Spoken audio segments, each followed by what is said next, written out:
Hello, everybody, and welcome to this week's edition of UGA Sports Live. I'm your host, Radi Nabulsi. I'm joined by Dayne Young, our executive producer in charge of all things technical and transitions. And, of course, executive Jim now, huh? Donnan. Does that come with a pay raise? A battlefield promotion, as we'll call it.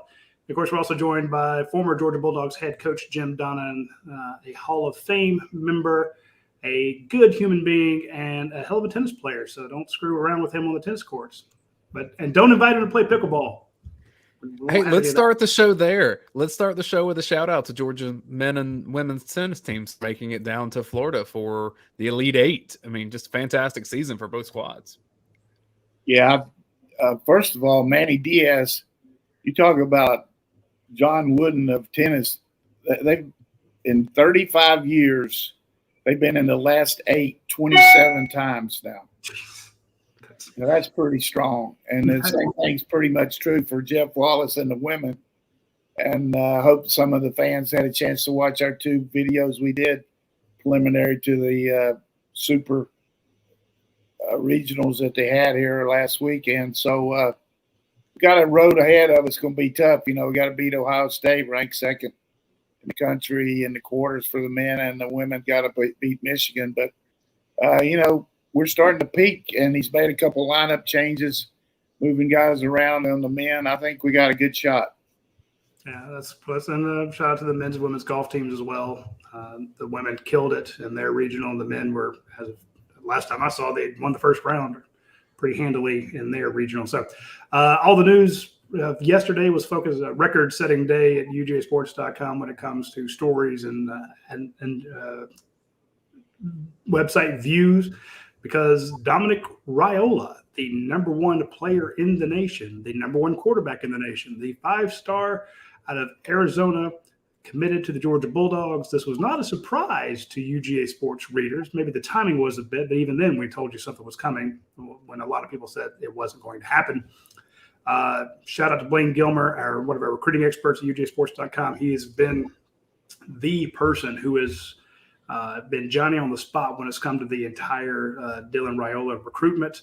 When everyone was predicting the kid would go to Nebraska to play for his uncle, to play where his father played his college football, Blaine's like, I've talked to the Raiolas. They love Nebraska. They love his uncle, but they're not leaning towards Nebraska. When he went to USC to see Lincoln Riley, the guy's got 3 Heisman Trophy winning quarterbacks. He said, he respects Lincoln Riley a lot.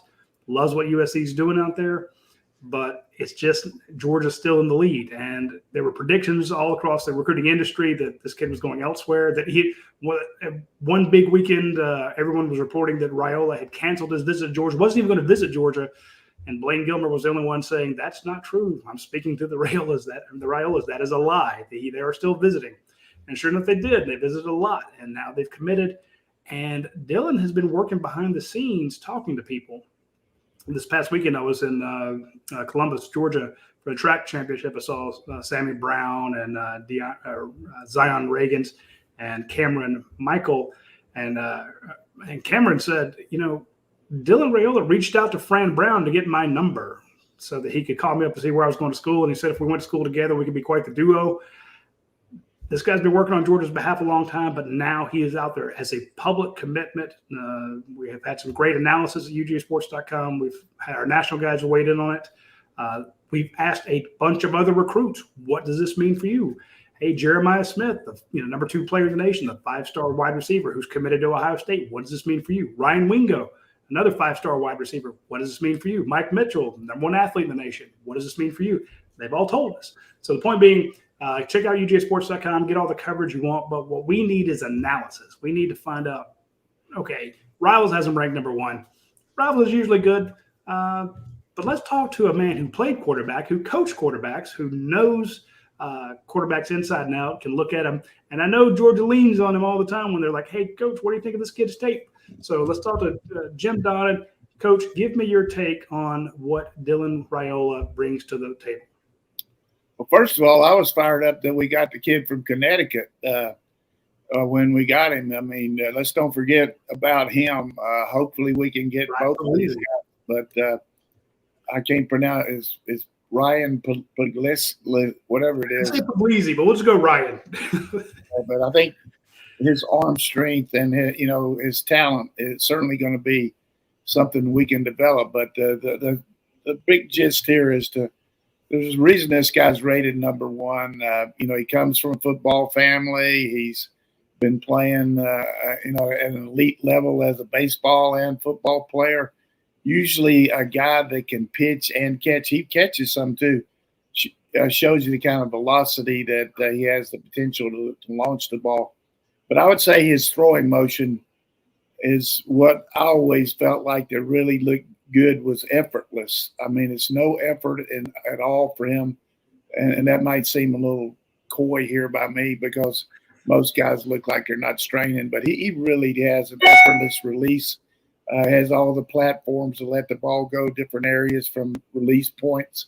And he's got good enough footwork to move around in the pocket. Good size. He's a very strong guy, a big build. His dad was a pro center. So it's out there for him. And certainly the fact that he's talking to these other guys, you get that Pied Piper effect. You just never know what's going to make the difference. But I would caution everybody before you start making all these predictions about somebody's going to go here because of him. They're going to go where they want to go because of the NIL. I mean, that's where it is right now, people. You have no idea the extent of the NIL unless you have firsthand knowledge of it that I don't know about. But I have some different people that are dealing with it in different schools and here. And it is you just can't throw up your hands and say, well, that's a bunch of bull. These kids don't deserve that. It doesn't matter. What are we going to do about it? We've got to compete. We got to do what we got to do because it is what it is. And there's some serious cash being involved in these kids. I don't know what happened on some of them, but I just don't think to say just because we're getting this quarterback that we're going to get these other guys. I hope we do, but to me, it's not the same old stuff about follow a guy because the talent helps, but you got to have the NIL too, man. I mean, that's just a flat out reality. Coach, one of the things that I saw in coverage of this was a lot of praise for Mike Bobo. And I think that that's warranted to get the offensive coordinator job and to continue that relationship and then to have this commitment happen. What does this say about Mike Bobo and Georgia's just trajectory at the quarterback position? Because now you look at that quarterback room, it's pretty crowded in there with a lot of talent. Yeah, one thing I'm going to give a little bit about Mike here, but also Montgomery Van Gorder, who's an analyst here that kind of moved into the role that Buster Faulkner had when Buster went to Georgia Tech. He did a really good job in the interim of when this kid committed to Ohio State, of staying in touch with him. I mean, it's hard for the position coach, Monken or whoever it might be, to really stay on a guy that's going somewhere else. But I thought, listening to the results and everything, Montgomery, as most people call him Gummy, he deserves a lot of credit too. But Mike, just because of his association with Sean Chappis, who was a guy here that played for Mike and played with Raiola's dad up at, I think, or was involved with Stafford's wedding. I don't know what all was involved, but Chappis played for the Detroit Lions as well. Yeah. Right. So I just think Mike brings a calming influence to the quarterback position. He played there. His dad was a quarterback coach. He knows technique. He knows the game. And he's a Georgia Bulldog, which gives him a lot of impetus there as far as credibility at school means a lot to him. And, sacrificed a little bit, kind of moving on the back burner there for a year being an analyst and to get where he needed to go. And this is not just homeschool stuff because Mike played for me or Kirby or anything, but Mike's a good technician, good game day coach. And I'm sure that his dad, in doing the research that he needed to around the country, I mean, he's looking at Lincoln Riley, who's a great quarterback guru. And he's looking at, his brother or his uncle, somebody from his family's at Nebraska. So, Mike we always talk about who's your boss. Well, Kirby's the boss, but who's the direct boss there underneath? And Mike Bobo certainly checks all the boxes for that. Yeah, I got to think that having Matt Stafford, being a friend of the family, being Dominic Raiola's, teammate for so many years, that was a center.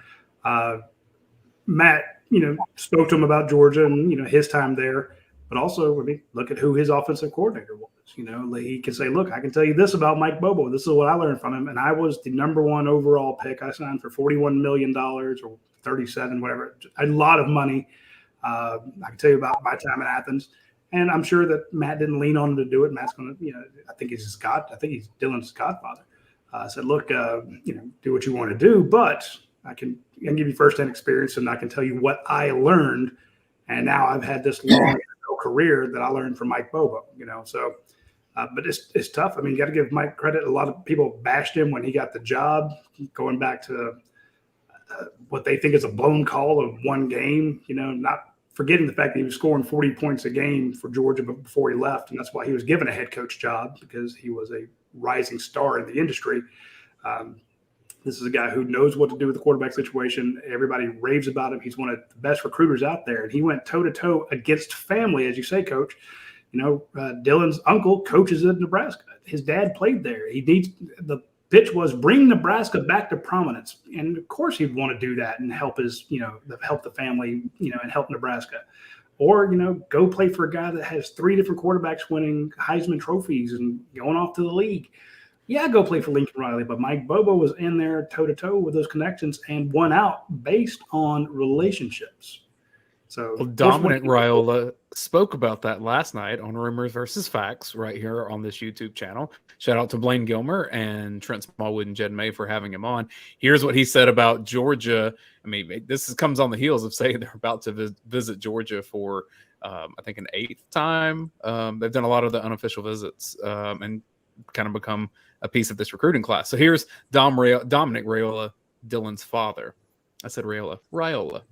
It's exciting. And I've always said from the beginning, Georgia, outside of Nebraska, Georgia's as family as it gets, just with our history there. Not just Stafford. It's more than that. It's the relationships I created with those guys that went to school there that weren't even athletes. Being in the wedding, Sean Chappis being in front office at Georgia. Every time we went there, it felt like family, and it's elite. It's elite, he says. Yeah, you can't disagree with, especially they've got the hardware to prove it. The class jumps up to the number 3 class in the country. It's the only recruiting class that has more 5 stars than 3 stars, because they have 2 5 stars. Only recruiting class to have multiple 5 stars right now. That's the University of Georgia. They don't have the number 1 class simply because there are other schools that have more kids committed. And you count the top 20, and Georgia only has 12 commits, where some teams have 17 commits. When you get 5 more commits, but it's really, Georgia is gunning for that number 1 class. They could get 4 out of the top 10, 13 kids out of the top 50. It's a ridiculously, the potential for this class is off the charts. But I think Coach nailed it when he said, look, it's an NIL thing. I don't think there's a huge NIL issue with the Raiolas. It's not like his dad, some 14-year NFL vet. Of course, you want your kid to earn well, but I thought, he emphasized the relationships there. But Coach, you nailed it. Some of these other kids, you want to pull a kid out of St. Louis and Ryan Wingo, you better be ready for it. And I love what you said. People can tear their hair out and say, well, that isn't fair. This isn't football. This isn't college football. It shouldn't be this way.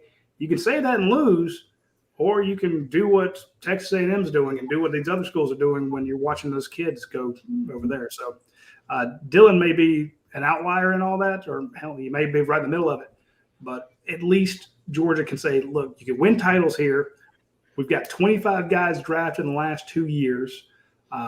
We've got the best facilities you can find.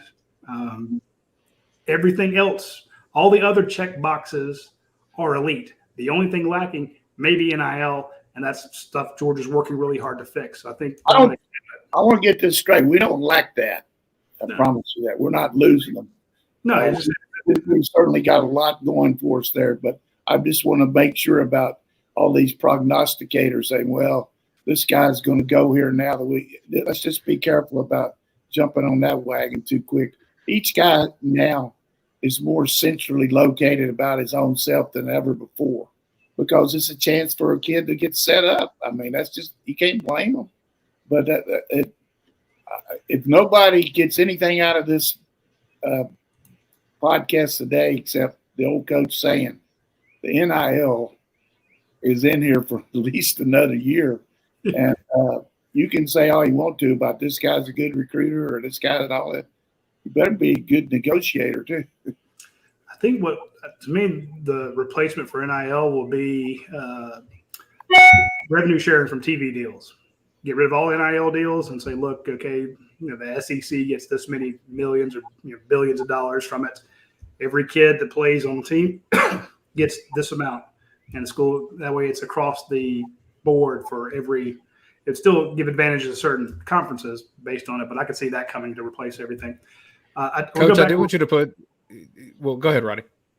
I want to mention Coach mentioned Ryan Puglisi out of Avon Old Farms, Connecticut, one of the top quarterbacks in the nation, 4-star guy, 6'3", 205 pounds. It's a big boy, strong arm, as Coach says. We spoke to him yesterday, find out, what does this mean for your commitment? And he said, I said the exact thing in February. It doesn't change now. I told one of the reporters I made my decision on October 16th. It's May 15th right now, and still nothing changes. So it was not surprising. We've been talking about it for months now. Obviously, I'm happy for Dylan. He chose the school just like I did. It's hard to say no to that place. They've got a great culture, great coaches around you. So Georgia needs 2 quarterbacks after not landing a big one last year. Ryan sounds like he wants to come in and compete with Dylan. Dylan has no fears that Ryan was already committed. After this year, you could lose Carson Beck to the NFL. So it's you need 4 quarterbacks, and you'd have 2 left if Beck leaves, and this will give you 2 more. So I don't know what will happen with Ryan. Hell, we don't know what will happen with Dylan. But if Georgia does sign both of them, that's quite the quarterback group coming in. Coach, I want you to put on your analyst hat for a moment because you know more about quarterbacks than I ever will. Even to the point that when Spencer Rattler was getting Heisman hype at Oklahoma, you nudged me and you said, "But watch out for Caleb Williams. That's the one there. That if it's me looking at it, that's the special talent there." And look what's happened since then. Not that Spencer's bad, but look what Caleb's become. That's just an example. I did have someone else that I talked to that knows quarterbacks that say that Dylan Raiola is the best quarterback prospect since Trevor Lawrence in this process. From what you've seen, is that even remotely fair, or is that just you don't want those expectations on any one player? Yeah, was that somebody in a drive-through or something? Who told you that? I got people, Coach. Hey, I mean, that's good. I didn't realize you had that kind of contacts to make that. That's a pretty big statement. But I always hesitate to make comparisons. The only thing I said at the get-go here, this guy's got a special delivery.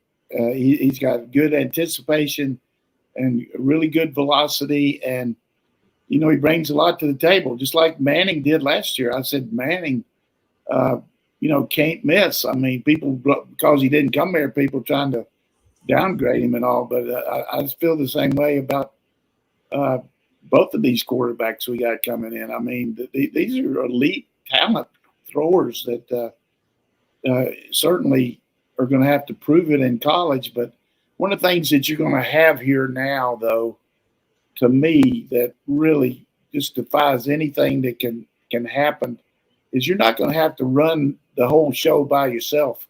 First of all, you're going to have a really good defense. I mean, as long as Kirby and Schumann and Muschamp are here, our defense is going to be good. And I told you a couple of weeks ago, I could see this defense being unreal this year. I mean, depth, talent, everything.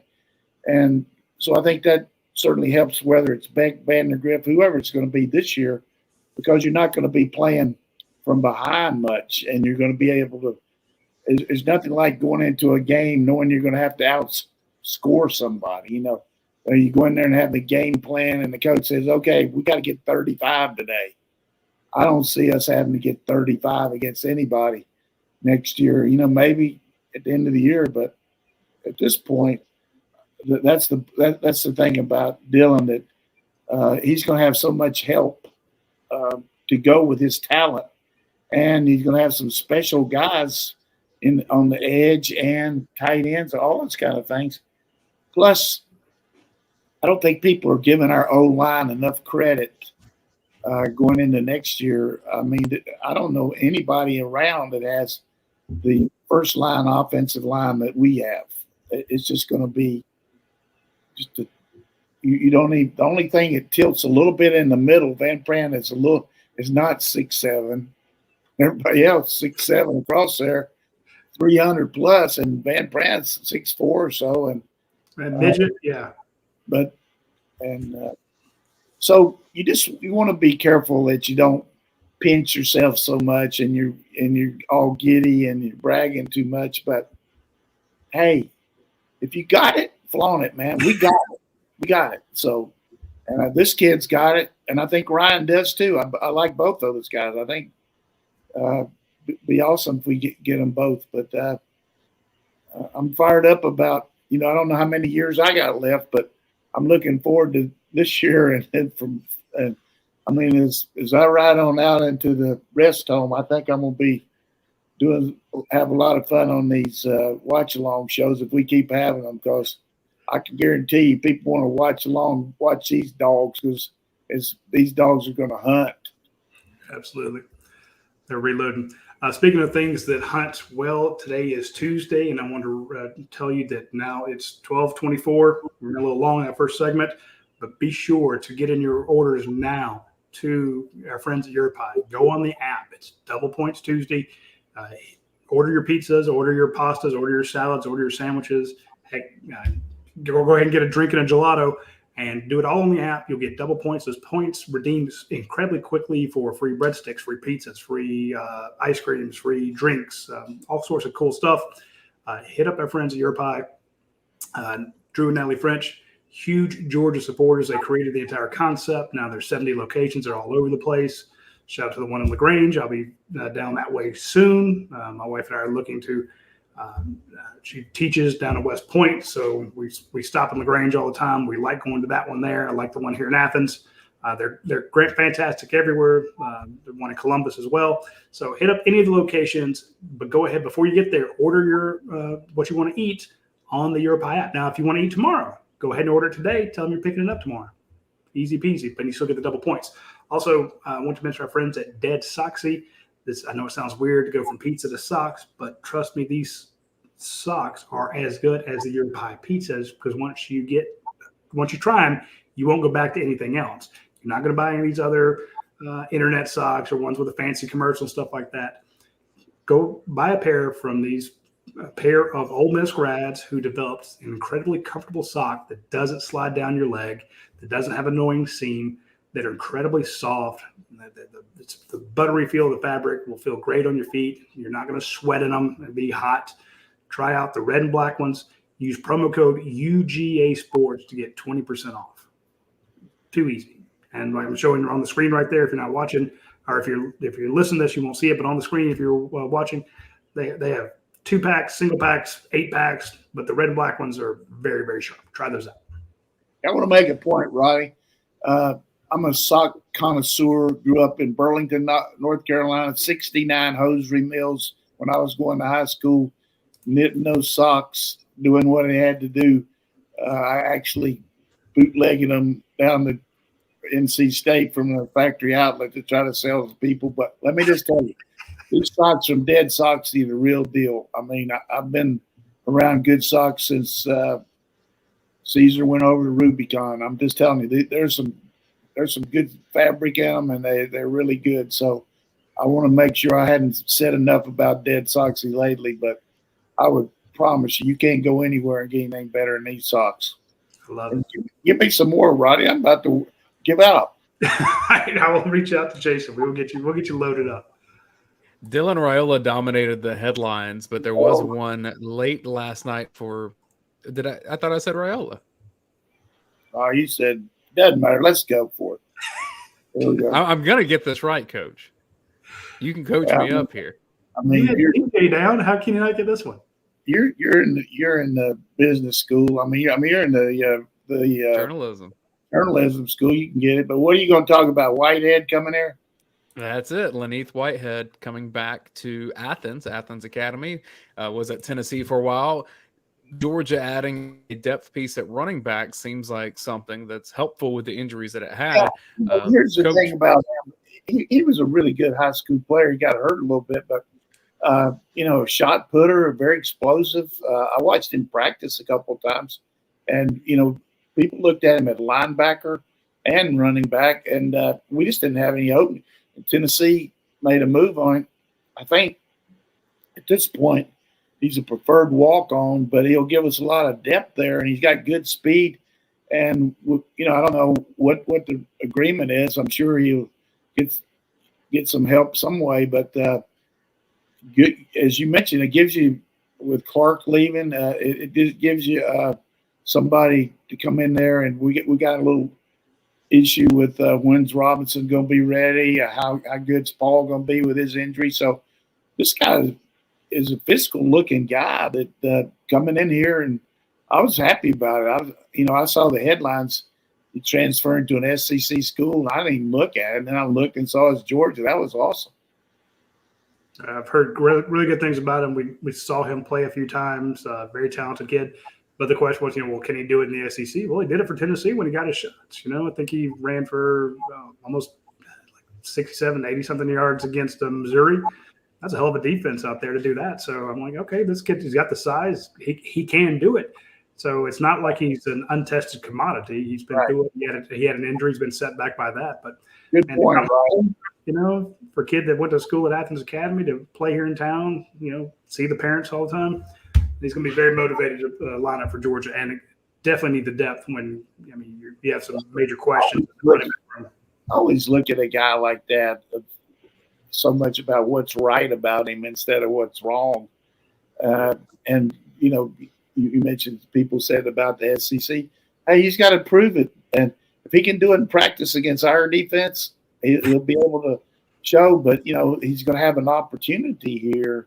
If you look at one position on Georgia's team where you can maybe come in and have a little imprint, if everybody's healthy, it wouldn't be running back. But with the situation we got there, all three guys except Edwards have an issue there, And then you got Roderick Robinson, the kid from California who got some freshman work. So it's a good move there on the, come home and play for your school that you always wanted to, and he'll have that drive to prove himself. So I'm fired up about getting him. When that guy's your 6th or 7th running back, I think you're doing pretty darn well at that position. Exactly. And you don't forget Roddy's boy from Texas too, Cash Jones. I mean, that guy's 30-some. He had almost 4,000 yards in Texas. I mean, Texas football is really good. So that guy's got elite speed too. We got two people coming back off injuries that nobody talks about much. Cash Jones and Jackson at safety. Really going to help our special teams and give us depth. Two really good players. I hated to see Savon Clark because that's kind of been the guy I've touted who just looked the part, and every time we saw him get in, ran with purpose. And if you can replace him with Whitehead, I think that's just, again, we say it on the show all the time.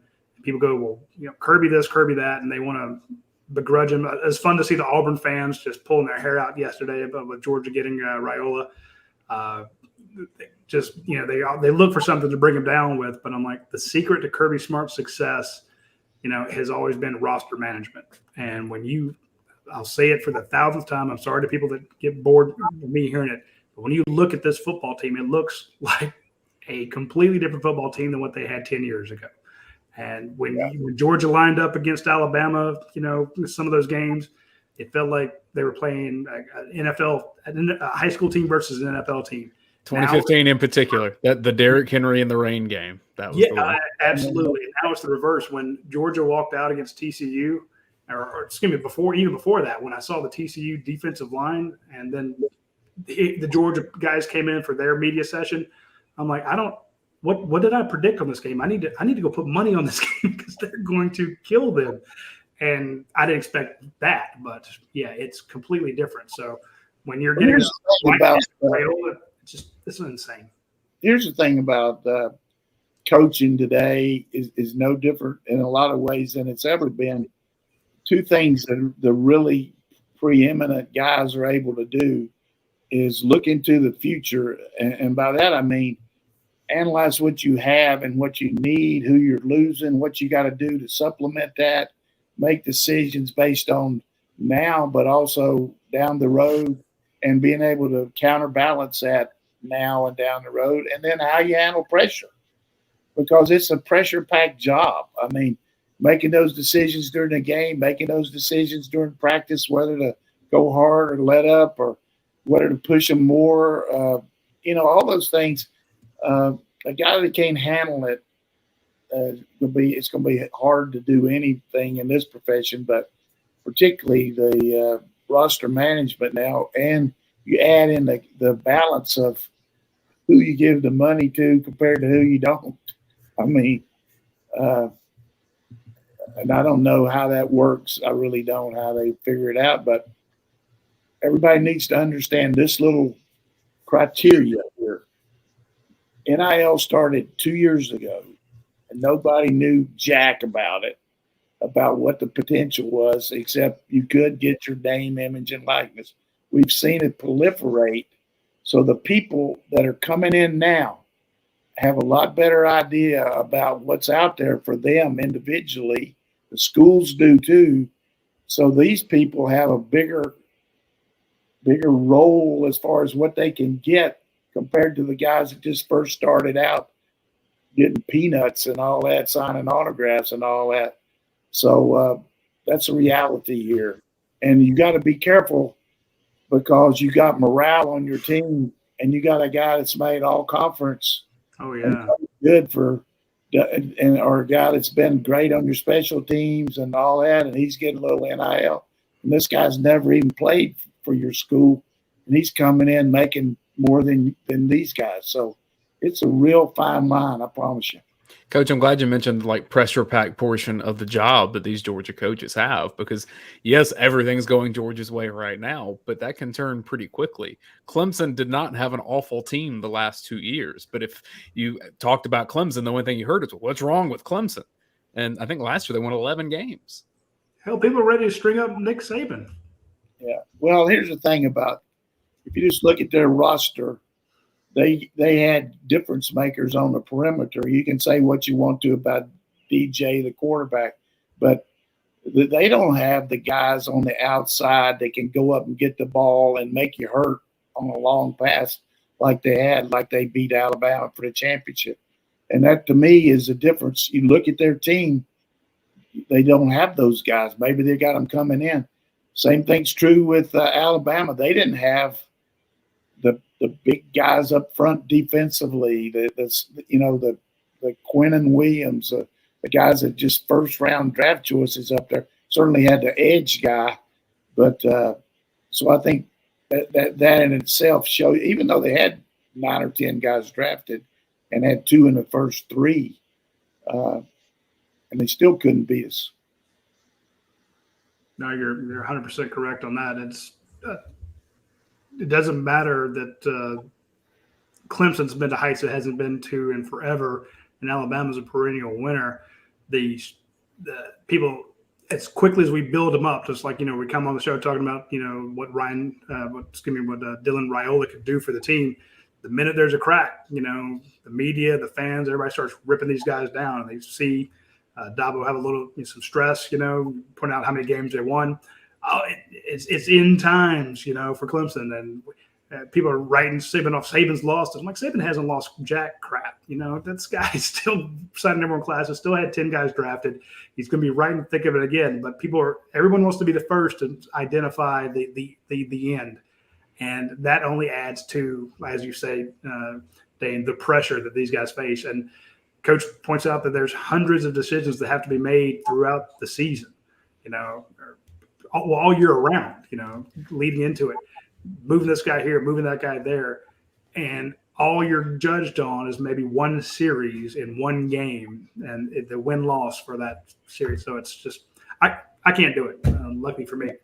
I want to give you one example here Okay. that I've seen that really kind of characterizes what's going on in today's football. At the end of the year, one of the things you always do with every player is have a meeting with them and go over where you stand, how your role is on the team, your academic situation, and basically kind of just a real good job of talking to each other about, what you need to do to work better, or what can we do to help you and all that.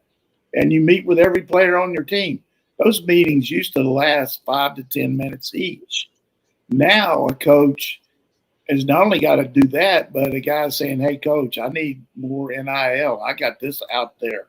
I got these people talking to me. What can you do? Well, you got 90-some kids coming in when you get the walk-ons and all, and you got to balance that out too now. So who do you give it to, and who do you encourage to, hey, and we've had a phenomenal retention rate of the good players here.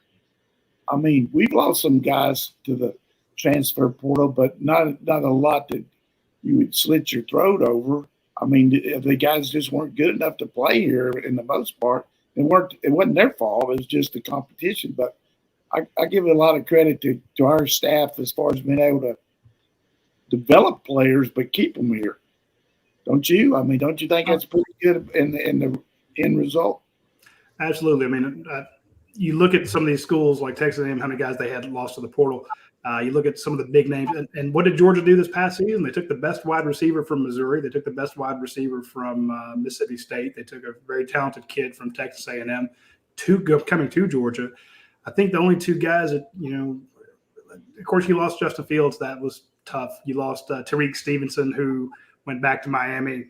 Not a shocker there. Bear Alexander, I don't want to say it was addition by subtraction, but there's nobody over there, beating themselves up that Bear's not on the team anymore.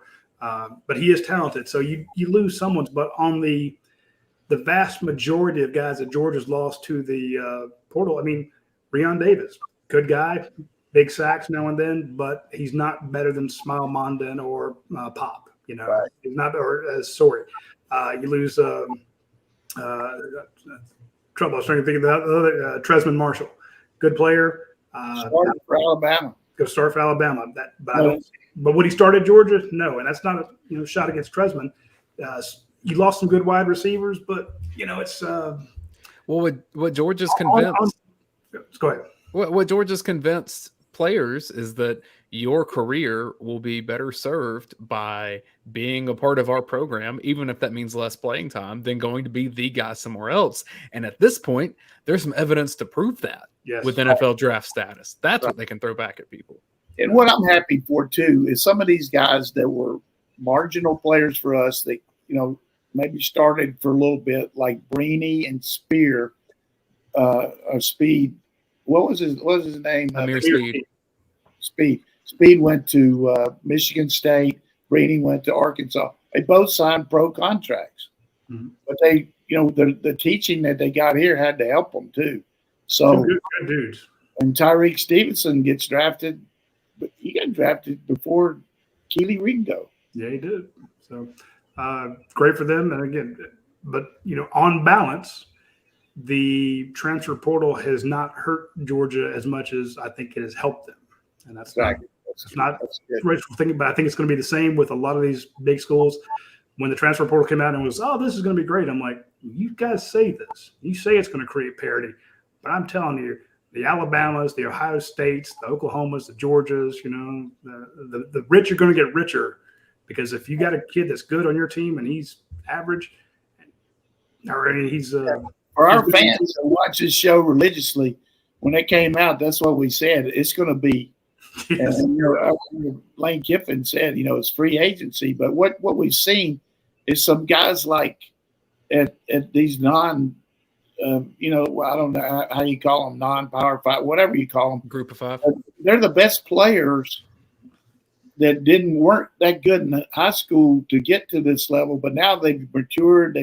played, and now they can pick out a place and go play on a big level, make some money, and get more exposure. And it's not fair to the Western Kentuckys, to the Marshalls and all that, but that's just the way it is.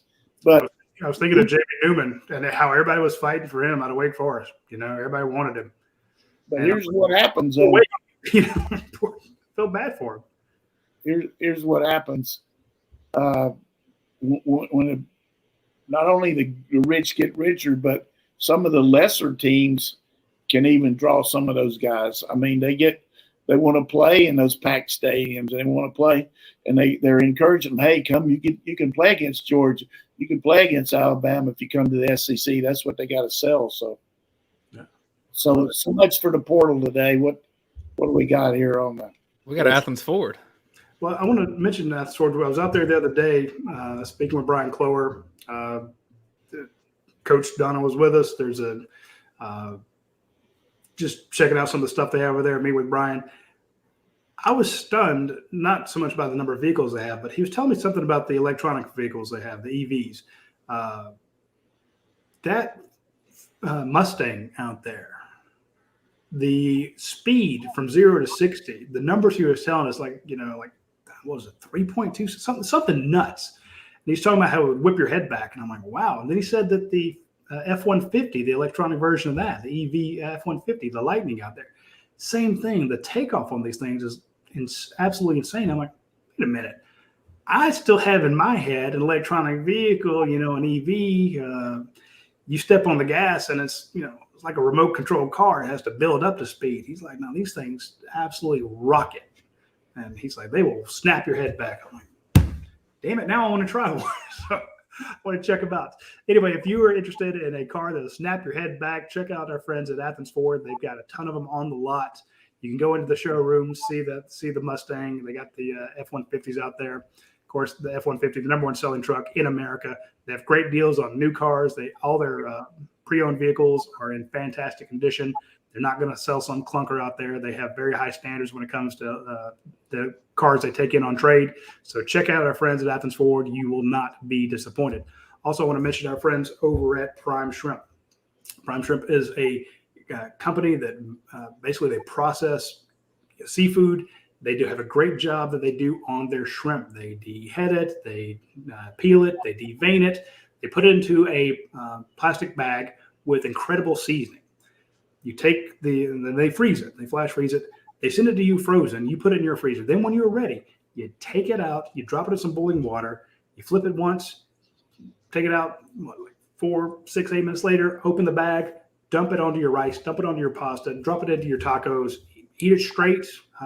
You will absolutely love it. Try them out. If you don't like it, I will personally apologize to you because I'm telling you, it's fantastic shrimp. Use promo code UGASports to get 20% off your first order.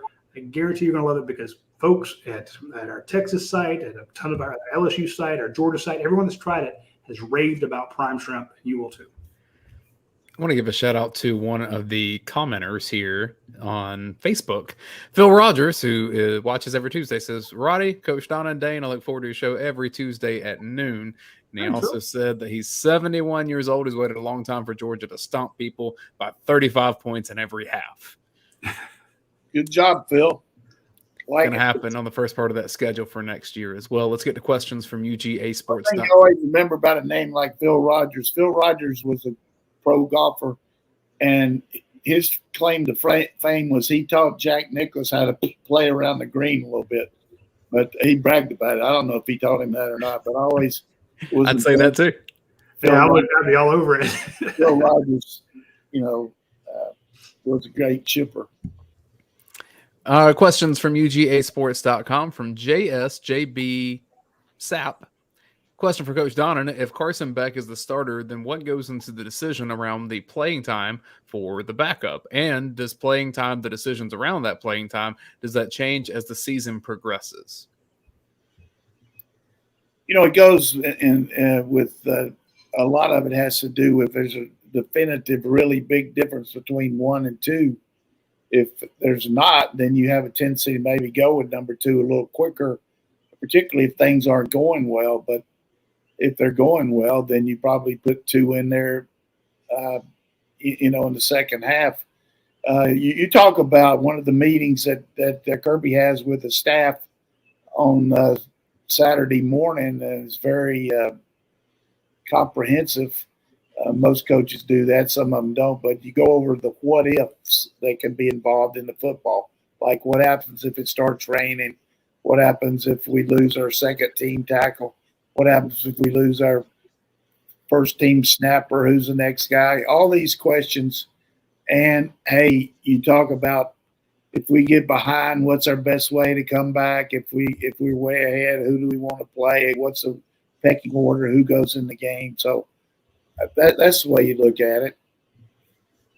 Question from Bush Dog. Do coaches ever ask recruiting reporters to ask recruits specific questions? Sure. Got guys in your head pumped too. I mean, one thing that is some of these guys got a lot of access to these kids. And Radi does a good job training our guys and getting them out on the road. And he's got people out there all week talking to them. And the coaches can't do it, but so much. You got 2 visits in the spring, and then you got these dead periods and all that. But the people in the media can talk to them anytime that they want to. Like I remember we had a kid, Breedlove, from down at Clemson that we were recruiting. They came here on an official visit, and we were trying to cement that. And I was having a hard time getting in touch with him after he got here, left and went back home, just to try to negate anything that somebody, because everybody's going to start harping on you. And he told me that he had 47 messages on his machine when he got back, and only 4 of them were from coaches. So that gives you an idea of everybody, all these people's at Rivals, all the people at Rivals, these different networks. I don't even know if there's any other networks. Do they have any other networks, Roddy? Yeah, there are a couple others. Okay, I'm just being facetious. No, I don't. This is the one, this is the Cadillac. So anyhow, it just goes to show you, though, these guys have a tendency to, throw it out there. Hey, just pretend I'm a head coach here. Hey, Roddy, how about calling up Dayne and saying how he felt about the visit, or, whatever it might be, because these guys open up their guts. If you watch or read our site, as soon as a guy comes up back from an official visit, we got it chronicled on. I say I'm not part of this like you guys, but Roddy and his staff, they got it chronicled about exactly what happened on the visit. These kids open up their veins and tell them everything. Yeah, and they do. And so you have a kid, let's say, when Ryan Wingo comes for an official visit, say he's in town this weekend. And remember, this upcoming weekend is the Giant Scavenger Hunt. It's one of the biggest recruiting events Georgia has. They will have a ton of top players there, guys committed elsewhere, 5-star guys. Again, Jeremiah Smith committed to Ohio State, Williams committed to Alabama. But Dylan Raiola commits on the Monday prior to the big recruiting weekend. He's supposed to be in town. He's going to be recruiting for Georgia, trying to get those kids to come play with him. But let's say Ryan Wingo, when he leaves Georgia, our site wants to talk to him. The 24/7 site will want to talk to him. The On3 site will want to talk to him. The Banner Herald will want to talk to him. The AJC will want to talk to him. Sports Illustrated will want to talk to him. Anybody else you can think of, ESPN's guys would love to talk to him. So everyone tries to reach out to these kids. And then if a kid releases a top 5, and each one of those schools will have 5 or 6 outlets covering for that school. Now you do it times 5 schools. So you have 30 different outlets that want to reach out to a kid that just put out a top 5. And so usually the coaches see all the interviews, and they actually have a dedicated staff that reads everything that is written about each kid that they're looking for. And they also do their own research. And we've had kids come back and say, George reached out to me and wished my grandfather a happy birthday. I'm like, how do they know my grandfather's birthday? I wasn't even sure what day it was. And we've seen that in the past. Very seldom we get a coach say, hey, ask him about this, because they usually know most of the stuff. But there have been times where they're like, well, what did he think about X, or what does he think about this? And they ask you personally what you may have heard, and not so much to ask the kid that question. So they reach out to us. But then if they reach out to us, what do? We're like, well, do you think you're getting him? And that is how you sometimes find out what and Georgia can talk to you about a kid they are recruiting. They can't ask your opinion, and they can't highlight a visit. They can't coordinate any coverage, but they can confirm that they are recruiting a kid. So that is within the NCAA guidelines that they can confirm that. So. Which is the funny juxtaposition, because once they're on campus and they're a player at Georgia, it's like, don't talk to them anymore. Yeah, they're done. No. Can't do that. Drives me crazy. A lot of questions here from Red and Black in the Day, so I'll start with this one, which I think is a good question. True or false, pork barbecue sandwiches should be served with coleslaw on top of the meat? Just depends on where you're from.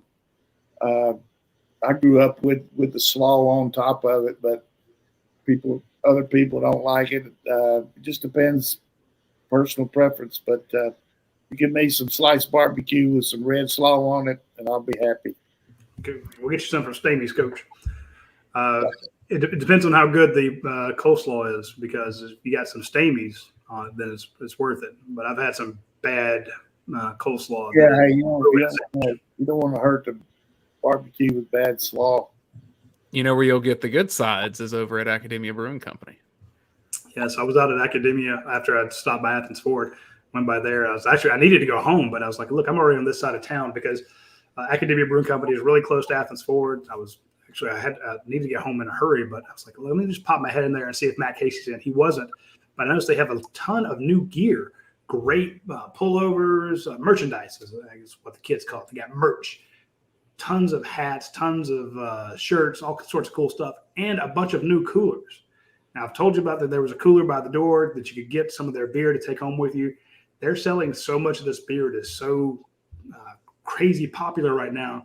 They have a bunch of new state-of-the-art refrigerated units. Feel like you're in a liquor store when you walk in there. You open them up, and they have all their different beers, because they have so much good stuff there. So if you were in a hurry like I was the other day, and you don't have time to stop in and get a great meal, you don't have time to enjoy the beer garden outside with the great weather that we're having, you don't want to sit at the bar, you don't want to use the big corporate room on the side there, just run in. To your right, to your left, when you first open the doors, there are these huge beer coolers. You can get 6-packs, cases, whatever you want to take with you, and you will absolutely be thrilled when you leave there. I met their general manager, a super nice lady. Check out Academia Brew Company when you get the chance. Speaking of also when you get the chance, I want you to reach out to our friends at My Perfect Franchise. Now, Andy Ludecky, the guy that started this whole thing, he started this about 10 years ago, okay?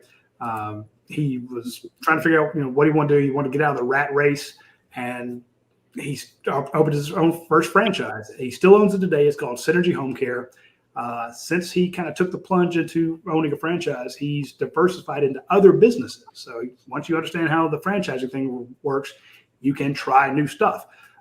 He currently owns the Big Red Dumpster Company, the Big Red Redheads, which is a porta potty company, and the Big Red Gutter Company. Now, he's not an expert in gutters or porta johns or dumpsters or home care, but he understands how the system works, and he uses it to his advantage. And now he can teach you how to get a franchise. There's 3,000 of them out there.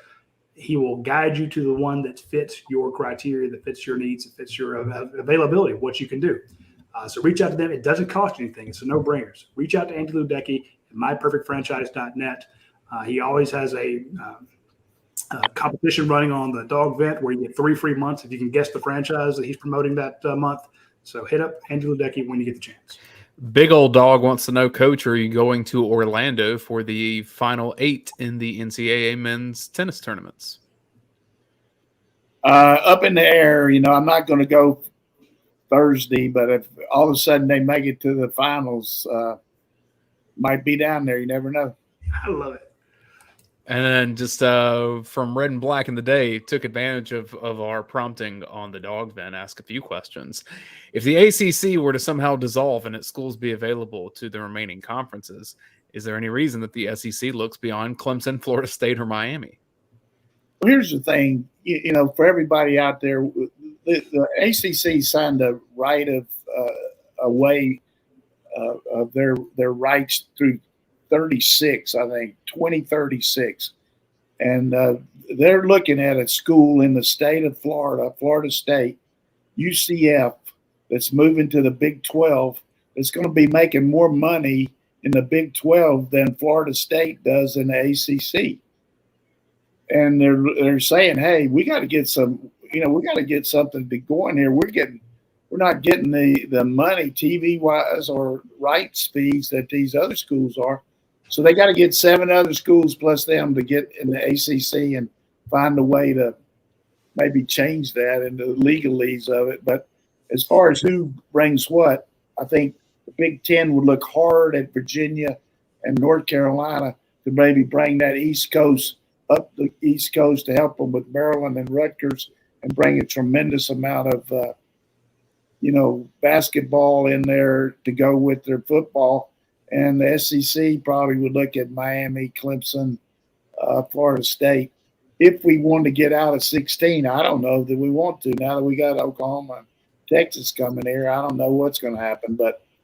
And you got to look at the Big Ten. Do they want to get anybody else now that they got – I don't think that they would go out in those areas where Oregon and all those places in those spacious West areas as compared to the TV people that are on the East Coast if they could get North Carolina and Virginia. That's just my opinion. I still say the solution is promotion and relegation. That European soccer figured this out a long time ago. It'd be great. Oh, you're right, but no, the people would hate it. You could win your way in and you could lose your way out. It's awful.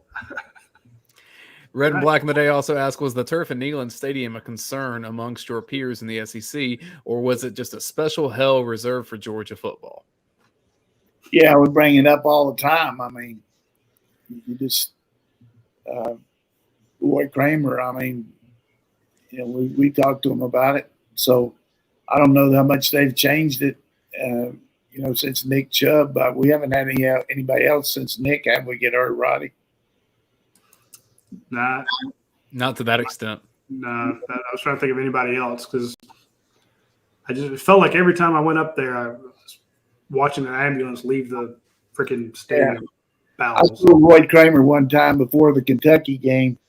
You know how the coaches meet, and I think I might have said this 3 or 4 years ago on the show, but I can't remember what I was saying, what I don't. But you know how the coaches meet out in the middle, and Hal Mummy and I were out there, and Coach Kramer came out. He always came, and I always hated – I'd like to see Roy, but I didn't like to see him in one of our games because that meant these officials were going to call 9 million penalties. But anyhow, I'm talking to Roy, and I said, hey, Roy, what do you think of this field? And he said, well, he was trying to be political. I said, do you think they're catching any wild animals out here? I mean, they had that grass so high to try to slow us down. I mean, Mummy, because, he didn't laugh, but he said, hey, we got to have a home field advantage, Coach. That was some high bluegrass right there now. Final question of the day, and I don't know where this is going to go. Red and Black in the Day, which Southern Conference team had the worst facilities in your time at Marshall? Well, the one place that they really rectified and built a tremendous stadium there at Chattanooga, Chamberlain Field, was just a really bad place to play. The end zone was up. Once you got to that one end zone, it was uphill from the end zone to the corner of the end zone. So if you ran a flag route, you had to run uphill. I mean, it was graded up. And then it wasn't measured 100 yards. We took the kickoff one time and on the 20 and had the ball on the 30, and the refs. I remember Don was the referee. I can't remember his last name, but he said, we got to measure this. I said, it's on the 30-yard line. We started on the 20, and they measured it, and we were short. So they, didn't even have it measured in 10 yards. So it was definitely not a very good facility, but that happens. But I did want to tell you this one story that I heard about Auburn, because we always like to talk about these other schools a little bit. But Hugh Freeze got that job down there, and they got the kids coming in and out, but they got certain kids they want to keep in there that are academically having some issues. And this one kid was down to taking this religion class, and he was right on the verge of failing it. And Coach Freeze said, look, can you just give him a small test here and save him? We need him. We know we got guys leaving in the portal. and we don't have a lot of players. And he's really a good player. And he said, okay. He said, I'll give him a chance. And so Coach Free said, you mind if I come in there just to give him a little backing, just to give him a little support? And he said, sure, you can sit back there. So he started talking to this kid, said, look, hey, I want you to pass it. And I'm just going to ask you one question. If you can get it right, you'll be eligible for next season. He said, okay, I'm real nervous. Don't make it too hard. He said, okay, who brought down the walls of Jericho? And before he could say anything, Free said, hey, we'll pay for everything. Don't worry about it. We'll pay for all of it.